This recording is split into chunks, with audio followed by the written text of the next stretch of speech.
আসসালামু আলাইকুম। বেঙ্গল কিচেন ইউকের পক্ষ থেকে সবাইকে স্বাগতম। আজকের রেসিপি বাঙালির অতি প্রিয় রসগোল্লা। প্রথমেই ছানা বানিয়ে নিব।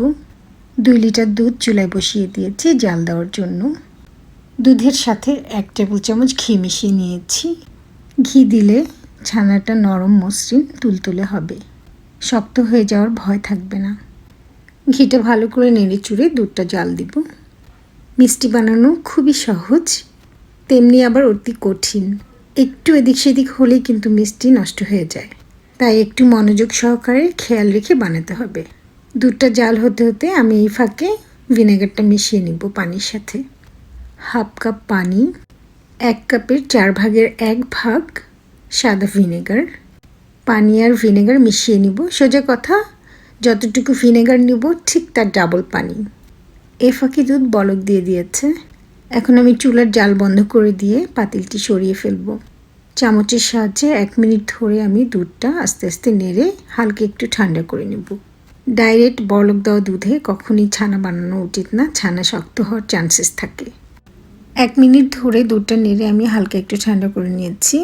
এবারে ভিনেগার আর পানি মিশিয়ে রেখে যে মিক্সচারটা বানিয়েছি ওটা দিয়ে একটু একটু করে দিয়ে আমি ছানা বানাবো। কিভাবে বানালাম আপনাদেরকে দেখাচ্ছি। একটু একটু করে দিয়ে নাড়তে হবে। এভাবে বারবার দিয়ে আস্তে আস্তে নাড়তে নাড়তে একসময় ছানাটি তৈরি হয়ে যায়। বন্ধুরা, আমার চ্যানেলটি সাবস্ক্রাইব করতে কিন্তু আবার ভুলে যেন না। লাইক, কমেন্টস ও শেয়ার দিবেন। বেল আইকনটি প্রেস করে রাখবেন যাতে নেক্সট ভিডিওটি দেখতে পারেন। ছানা প্রায় তৈরি হয়ে যাচ্ছে। আমার ছানা কিন্তু দারুণ হয়েছে। ছানাটা অনেক মসৃণ, নরম তুলতুলে হয়েছে। আমি খুবই খুশি যে আমার ছানাটা এত সুন্দর হয়েছে, মাশাআল্লাহ। একটু ধৈর্য ধরে বানালে আপনাদেরটাও আরও ভালো হবে আশা করছি। ছানা তৈরি হয়ে গেল। এবার ছানাটাকে ছাকার পালা। একদম পরিষ্কার পরিচ্ছন্ন একটি কাপড় ও ছাঁকনি রেডি করে রেখেছি। ছানাগুলি ছাকা হয়ে গেলে ছানাটা একটু ঠান্ডা করতে দিবেন। হালকা একটু ঠান্ডা হয়ে গেলে তারপরে ঠান্ডা পানি দিয়ে ধুবেন, তা নাহলে কিন্তু এবারও ছানা শক্ত হয়ে যাওয়ার চান্সেস থাকবে।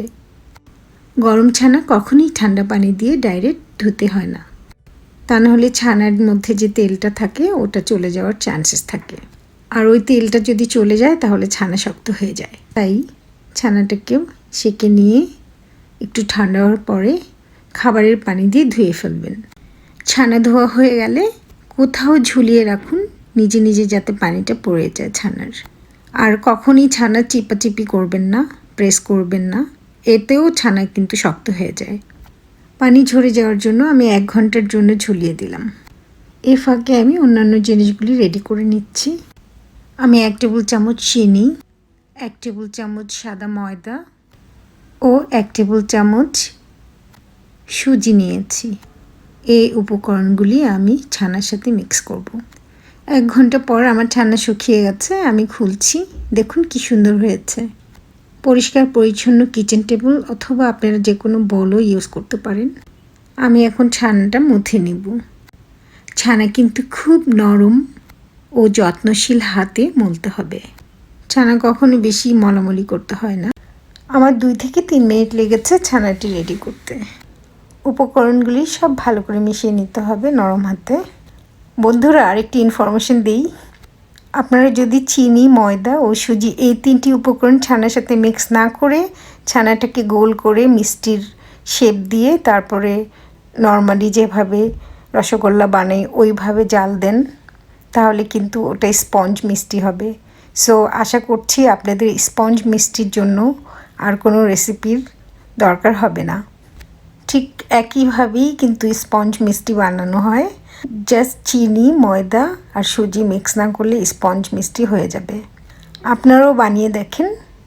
প্রথম অনেকের হাতের মিষ্টি এদিক সেদিক হয়ে যায়, কিন্তু 1 বার 2 বার 3 বার পরে যখন আপনি করবেন তখন আপনি বুঝে ফেলবেন যে আপনার প্রবলেমটা কোথায় হচ্ছে, মিষ্টিটা কেন হচ্ছে না বা কিভাবে করলে হবে।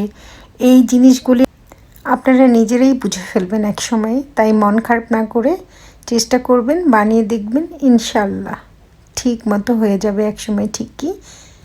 প্রথম আমিও অনেক দুধ চিনি নষ্ট করেছি, তারপরে এক সময় প্র্যাকটিস করতে করতে ঠিক হয়ে গেছে। ছানা মলা হয়ে গেছে প্রায়।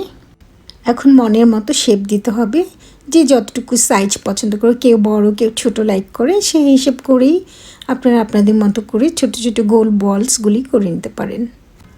আমি একটা চাকুর সাহায্যে সুন্দর করে সমান সমান করে কেটে নিয়েছি, তারপর গোল আকার শেপ দিয়েছি। আমি প্রথমে একটি বল বানিয়ে নিয়েছিলাম, তারপরে চেক করলাম যে বলটা কোনো দিকে ফাটা ফাটা কোনো দিক আছে কি না। দেখলাম যে না, বলটা একদম মসৃণ, চারোদিক থেকে সমান গোল হয়েছে, কোথাও কোনো ফাটা ক্র্যাক নেই। তো বুঝে ফেললাম যে হ্যাঁ, ছানাটা একদম পারফেক্টলি মলে হয়েছে। আর যদি বলস গোল করার সময় দেখি যে ফাটা ফাটা দাগ বা কোথাও ফেটে যাচ্ছে, একটু ক্র্যাক, তাহলে বুঝতে হবে যে ছানাটা আবার একটু মথে নিতে হবে। একে একে সব বলগুলি তৈরি করা হয়ে গেছে। আমি সব বলসগুলি একটা প্লেটে রেখে দিয়েছি আলতো হাতে। এবারে মিষ্টির রস বানানোর পালা। আমি 2 লিটার দুধের ছানা বানিয়েছি, তাই 2 লিটার দুধের ছানার হিসেব করেই পানি আর চিনিটা নিতে হবে। আমার রসগোল্লার বলসগুলি খুব সুন্দর হয়েছে, মসৃণভাবে তৈরি করে ফেলেছি। আমি আমার সারা জীবনের যত রেসিপি, যত রান্না শিখেছি এই পর্যন্ত, আমি সব কিছু আপনাদের সাথে একটি একটি করে শেয়ার করব ইনশাল্লাহ। তাই আপনাদের কাছে অনুরোধ, আপনারা আমার সাথে থাকবেন, পাশে থাকবেন। 6 কাপ পানি নিয়েছি, প্রায় 1500 ml হবে। 4 থেকে 6টা এলাচের মাথা ভেঙে পানিতে দিয়েছি। চিনি দিয়েছি 5 কাপ, প্রায় 1 কেজি সমান হবে। আপনারা চাইলে এলাচটি স্কিপ করতে পারেন, কিন্তু আমি এলাচের স্মেলটা খুবই পছন্দ করি, তাই ইউজ করলাম। আর এলাচ অনেক উপকারী, তাই আমরা যে মিষ্টি দোকান থেকে কিনে খাই, ওরা কিন্তু কোনো ফ্লেভার বা এলাচ ইউজ করে না। চিনি পানির সিরাপ ফুটে ওঠার পরে আমি 5-6 ফোঁটা লেবুর রস দিয়ে দিয়েছি।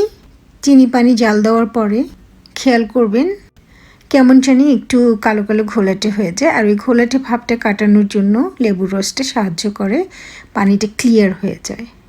চুলার জালটা কমিয়ে মিষ্টিগুলি সব দিয়ে দিন। তারপরে মিষ্টি দেওয়া হয়ে গেলে চুলার জালটা আবার বাড়িয়ে দিন।